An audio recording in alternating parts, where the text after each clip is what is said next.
Now continue by the fourth lecture of class 9 chapter motion.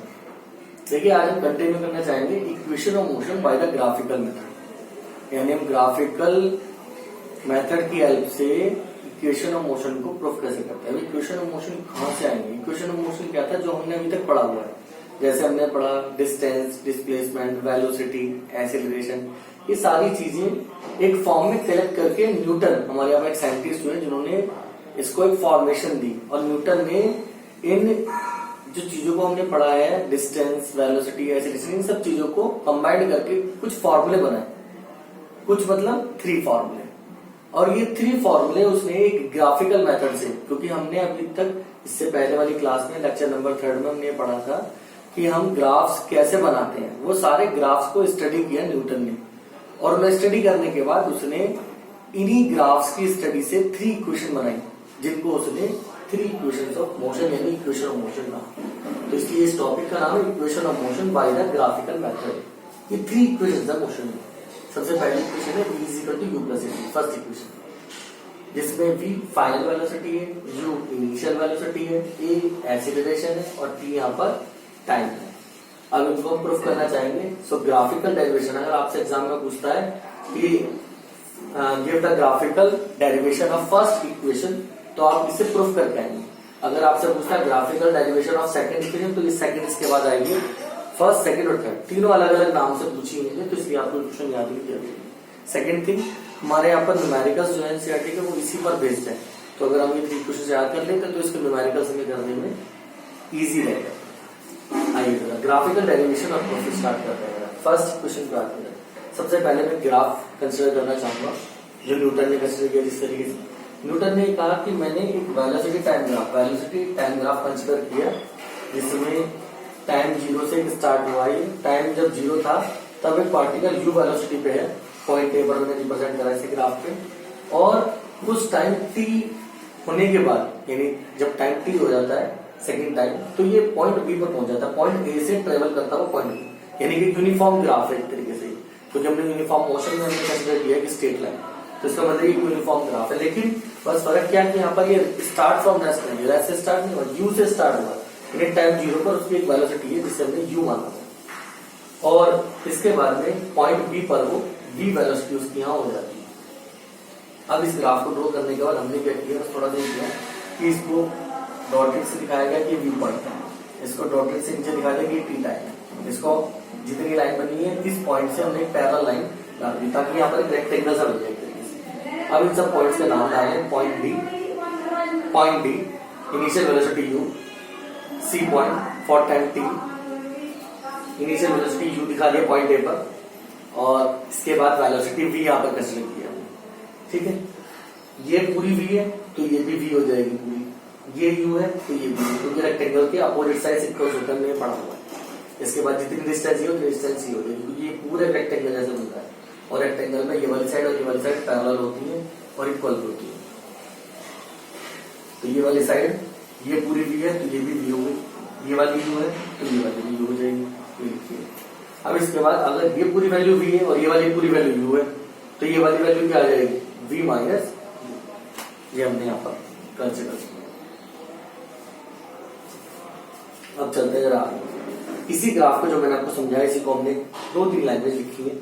Suppose a body has initial velocity, हमने माना कि एक body जिसकी initial velocity u है, कहां पर, velocity at time t equal to 0, यानी 0 टाइम पर वेलोसिटी हमने ली, कहां पर, पॉइंट ए पर इनिशियल वेलोसिटी u ली हमने। एंड उसके बाद क्या हुआ, दिस वेलोसिटी चेंजेस, ये वेलोसिटी चेंज हो जाती है v में, एट पॉइंट b पर वेलोसिटी v है, पॉइंट b पर velocity v in time t second, 0 से लेकर t तक, t टाइम में ये b पॉइंट पर पहुंच गया, पहले ये यहाँ पर था, फिर चलते थे यहाँ पर t टाइम में पहुंच गया। That is final velocity will be v। अब आते हैं जरा, हम ये जानते हैं कि एक्सेलरेशन का फॉर्मूला होता है acceleration is equal to change in velocity upon time. Apply करेंगे acceleration a, change in velocity. अब चेंज इन वेलोसिटी कैसे निकलेगी, जरा ध्यान से देखिए, ये पूरी v है फाइनल और ये इनिशियल, फाइनल में से इनिशियल को माइनस करते हैं तब आती है, यानी कि ये वाली वैल्यू चेंज बता रही है यहाँ पर। आइए चेंज इन वेलोसिटी, यानी कि अगर मैं BC में से CD को माइनस करूंगा तो चेंज इन वेलोसिटी आएगी। यही मैंने लिखा है वहां पर। BC में से CD को माइनस करिए, क्या बच जाएगा, BD बच जाएगा। ठीक है, दिखाना चाहे आप दिखा सकते हैं। A is equal to BD upon, और टाइम कितना चेंज करा हमने, OC माइनस 0। अब हमने BD को ही फिर क्या लिख दिया है, BD को ही हमने लिखा BC minus C, that's value will be A is equal to, अब यहां देखिए जरा, BC पूरा कितना है V, CD U, ये वैल्यू हमने बनाई, BC की वैल्यू V, CD की वैल्यू U, और OC देखेंगे, OC ये पूरा कितना है 0 और T, यानी यहां से यहां तक की वैल्यू T है, OC T minus T। Solve करेंगे, A is equal to V minus U upon T minus 0 T को उधर ले जाएंगे, T को मूव कराएंगे और मल्टीप्लाई से करेंगे, A इंटू T हो जाएगा यहाँ से V माइनस U। इसको इधर लिख दीजिए, इसको इधर लिख दीजिए, मैथ कर देते जैसे, तो इसको इधर लिखते हैं, इसको इधर लिख दीजिए, V minus U equal to 80, Q को उधर ले जाएंगे तो ये प्लस हो जाएगा, V is equal to U plus. देखिए जरा ये इक्वेशन यही है हमारी, so that's will be proved, so and prove, यही प्रूफ करना है, that's yes student. Now continue by the second equation. Second equation हमारी होती है S is equal to ut plus half at square, ये हमें प्रूफ करनी है, डिस्टेंस के लिए प्रूफ करनी है। ग्राफिकल डेरिवेशन में जो काम हमने फर्स्ट में करा है वही काम सारा सेम एज इट इज पूरा दोबारा हमें जो सेकंड में भी करना है, यानी कि ये काम सेकंड में भी होना, थर्ड में भी, फर्स्ट में, सेकंड में, थर्ड में, और तीनों में से एक एग्जाम में आनी है, इंपॉर्टेंट है, हाफ एन एग्जाम में हर बार पूछी जाती है, हर एग्जामिनेशन में, तो ये आपने याद रखना है। इसलिए ये काम तो चाहे फर्स्ट है, चाहे सेकंड है, चाहे थर्ड, ये सारा काम तीनों में करना है। तो अभी स्टार्ट करते हैं ग्राफिकल डेरिवेशन, ग्राफ पुराने वाले, लैंग्वेज सारी वही पुरानी, यहां से स्टार्ट करते हैं, which is now we know that. देखिए हमारे पास एक फॉर्मूला होता है, distance is equal to area under the line या एरिया अंडर द ग्राफ, यानी कि जो हमारी लाइन आई है, हमारा जो ग्राफ है वो ये है AB, इसके नीचे का अगर हम एरिया देखें तो एक एरिया ये, एक एरिया ये है, ये वाली चीजें में दिख रही है, दो चीजें यहाँ पर, यानी कि ट्राइंगल दिख रहा है और एक यहाँ पर रेक्टेंगल दिख रहा है। तो यहाँ पर इन दोनों का एरिया अगर मैं निकाल दूं तो मुझे डिस्टेंस मिल जाएगा। तो डिस्टेंस को ऐसे रिप्रेजेंट करते हैं, एरिया अंडर द कर्व, दो चीजें दिख रही है, एक तो एरिया ऑफ ट्राइंगल दिख रहा है यहाँ पर, ये पूरा ट्राइंगल है, और ये एक रेक्टेंगल है, इन दोनों को हम प्लस करके लिखेंगे, area of triangle ABD, area of triangle ABT plus area of rectangle OADC, area of rectangle OADC। अब यहां पर सॉल्व करेंगे distance, S is equal to area of triangle. अब एरिया ऑफ ट्राइंगल क्या होता है, half into base into height, mathematics का, और area of rectangle OADC length into breadth होती है, ये हम अप्लाई करेंगे। अब हाफ इंटू बेस, देखिए जरा बेस के बारे में, अगर मैं इस ट्राइंगल को कंसिडर करूं, ये वाला ट्राइंगल, ये वाला ट्राइंगल अगर कंसिडर किया जाए तो इसमें बेस ये है और ये इसकी हाइट है। बेस देखते हैं यानी कि AD और हाइट देखते हैं BD। अब इस वाले में आ जाएगा रेक्टेंगल में, रेक्टेंगल का एरिया है लेंथ इंटू ब्रेथ, लेंथ कितनी है OC, ब्रेथ कितनी है OA। बोलिए, देखते रहिए, इधर भी देखते रहिए डायग्राम में, उधर भी देखते रहिए साथ साथ, ताकि हमें क्लियर होता रहे। अब इस वैल्यूज को हमें क्या करना है, हाफ इंटू, अब इन सब वैल्यूज को, ठीक है, देखिए मैंने OC अभी पिछले वाले में निकाला था कि OC टोटल यहां से कितना है T माइनस 0 करके निकाले तो पूरा टोटल T आता है। अब रेक्टेंगल है ये पूरा रेक्टेंगल है, तो जितना ये होगा पैरेलल साइड्स इक्वल और अपोजिट होती है, यानी कि जितनी ये होगी उतनी हो जाएगी, ये T है तो ये भी T हो जाएगी। तो इसलिए मैंने AD की वैल्यू AD मैंने यहाँ पर T सब्स्टिट्यूट कर दूंगा, BD की value V minus U, OC की वैल्यू OC,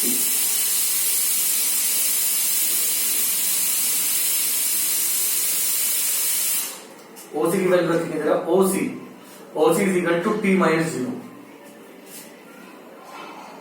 यानी T जो मैंने यहाँ पे लिखा, और इंटू OA की वैल्यू OA, ये पूरा U है।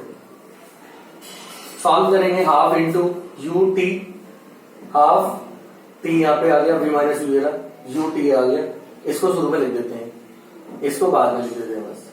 अब जरा ध्यान से देखिए प्रूफ में, S is equal to UT plus half T, कहीं भी V नहीं आ रहा, इसका मतलब ये वाली जो टर्म है ये मुझे गायब करनी पड़ेगी यहाँ से। अब इसको गायब करने का तरीका मेरे पास फर्स्ट इक्वेशन है, V is equal to U plus 80, यहाँ से मैंने v माइनस यू की वैल्यू निकाल दी, u को उधर ले गए तो v minus U equal to 80 हो जाएगा। इस वैल्यू को उठाकर हम सब्स्टिट्यूट करते हैं यहाँ पे, सो that value will B ut half t और v माइनस यू की जगह मैंने 80, v माइनस यू की जगह 80 यहाँ पे सब्स्टिट्यूट करते हैं। So that value will be s is equal to ut plus half a into T यानी 80 स्क्वायर, t इंटू टी 2 बार हो गया 80 square. Yes student, now continue the third equation of motion, v square minus u square is equal to 2s, जिसको आप v square minus u square में u square को उधर ले जाएंगे तो u स्क्वायर प्लस 2s के फॉर्म में भी आप इसे रिप्रेजेंट कर सकते हैं, लिख सकते हैं। ग्राफिकल डेरिवेशन ऑफ प्रूफ में ग्राफ हमारा सब्जेक्ट कॉमन चल रहा है, यहाँ पर कोई भी चेंज नहीं है, सारा वही है, स्टार्टिंग ए से हुआ बी पॉइंट पर पहुंचा, वेलोसिटी v है, सेम थिंग्स वही लिखा हुआ, कोई चेंजेस नहीं है। 3 इक्वेशंस में तीनों में ये चीज तो हमारी कॉमन है, चाहे एग्जाम में इन तीनों में से कोई भी आए हमें ये चीज तो सब में सेम लिखनी है। आइए जरा स्टार्ट करते हैं, जो चेंजेस है यहाँ पर वी नोट है। देखिए हमने पढ़ा डिस्टेंस का formula, distance is equal to area under the line a. यहाँ पर अगर हम ध्यान से देखें तो ये वाली जो फिगर है ये ट्रायंगल और रेक्टेंगल के अलावा एक ट्रिपेजियम के फॉर्म में भी मुझे नजर आती है। मैं फिगर यहाँ दोबारा बना रहा हूँ, अगर आप इसे ध्यान से देखें तो ये नॉन पैरेलल लाइंस है और ये दोनों पैरेलल लाइंस है, जहां पर 2 पैरेलल लाइंस होती है और ये अलग अलग फिगर्स होती है। देखिए फिगर कैसे बनेगी, ये अगर मैं इसे ऐसे बना दूं तो इधर ध्यान से देखिए फिगर पूरी ट्रिपेजियम की फिगर इस तरीके से घुमा दी गई है, ऐसे थी फिगर, इस तरीके को थोड़ा सा घुमा दिया, ऐसे बना दिया, और घुमाने के बाद बस हमने छोटा सा काम किया कि ये जो इतनी चीज थी इसमें ये चीज हमने जो है कटिंग कर दी बस। ध्यान से देखिए अपनी फिगर बिल्कुल सेम, इसका मतलब ये ट्रिपेजियम जैसे ही है, जहां पर ये दोनों पैरेलल लाइंस हैं ओ ए बी और सी, ये ट्रिपेजियम है। अब एरिया ऑफ ट्रिपेजियम अगर मैं देखूं तो यहाँ पर ये पैरेलल लाइंस है, हमने ट्रिपेजियम का फॉर्मूला पढ़ा हुआ है, एरिया ऑफ ट्रिपेजियम होता है half into sum of parallel sides into height. यहाँ पर ये तो पैरेलल साइड्स है और हाइट ये है इसके नीचे, तो इसके डिस्टेंस को डिफाइन करते हैं। आइए जरा लगाते हैं फॉर्मूले में, फिगर देखते रहेंगे, half into sum of parallel sides. Parallel sides कौन कौन सी देखें, पैरेलल साइड्स अगर देखें ओ ए और बी सी, ओ ए और बी सी, और इनटू इसके बीच की हाइट यानी ओ सी। वैल्यू सब्स्टिट्यूट करेंगे, हमारे पास में बीसी की वैल्यू कितनी है पूरी v, और ओ ए की वैल्यू दैट्स विल u, ओ सी ये वाली पूरी वैल्यू यानी कि ये पूरी की पूरी t। अब प्रॉब्लम ये आती है कि इस फॉर्मूले में कहीं भी t नहीं है, टाइम नहीं, प्रूफ में सब कुछ दिख रहा है, बाकी सब चीजें दिख रही है, लेकिन केवल टाइम नहीं दिख रहा है, इसलिए टाइम को हमें यहाँ डालना पड़ेगा। रिड्यूस करने का तरीका same, first equation of motion apply करेंगे, v is equal to u plus 80 apply करेंगे तो यहाँ से टाइम हमने निकाल लिया, a को दे जाएगा अपोन में आ जाएगा v minus you by a, so the value will B t। अब t की वैल्यू को इस वाले को सब्स्टिट्यूट कर देंगे, इस वाली वैल्यू को यहाँ पर इसमें, t की value v minus you by a यहाँ पर हम सब्स्टिट्यूट करते हैं, सो v plus you v minus, जो हमने फॉर्मूला पढ़ा a plus b a minus b, a square minus b square, maths का ये फॉर्मूला हम यहाँ पर अप्लाई कर देंगे, तो ये v square minus you square हो जाएगा, और 2 इंटू ए अपॉन में 2a को उधर ले जाएगी, so that's value multiplied with s 2as is equal to v square minus U. अब मैथ्स में क्या करते हैं, इसको उधर लिख देते हैं, इसको उधर लिख सकते हैं, हम नहीं करते, इसी को फिर यू स्क्वायर को उधर ले जाओ तो यही कुछ नहीं, यही हुआ, यानी कि ये दोनों हमें प्रूफ करने के लिए। Now continue with the last topic is uniform circular motion. Uniform circular motion का एग्जांपल देना चाहूंगा, सबसे बेस्ट है हमारे यहाँ पर सन और अर्थ। सन के चारों तरफ रिवॉल्व करती है अर्थ, एक फिक्स ऑर्बिट में राउंड करती है।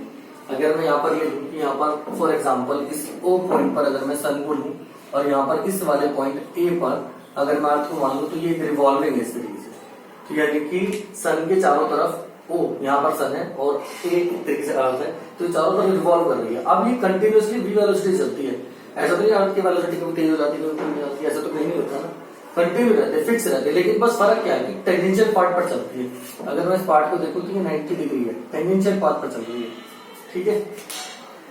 अब यूनिफॉर्म सर्कुलर मोशन के बारे में बात करते हैं। If a body is moving in a circular path, अगर कोई बॉडी सर्कुलर पाथ पर चल रही है लेकिन यूनिफॉर्म स्पीड, यूनिफॉर्म है फिक्स वेलोसिटी, चेंज नहीं हो रही है, यूनिफॉर्म वेलोसिटी से चल, ठीक है, देन यूनिफॉर्म वेलोसिटी स्पीड एक ही बात है, कुछ भी कह सकते हैं इसको, ठीक है, ऐसा कोई इशू नहीं है कि स्पीड नहीं कह सकते, डायरेक्शन है तो वेलोसिटी भी कही जा सकती है।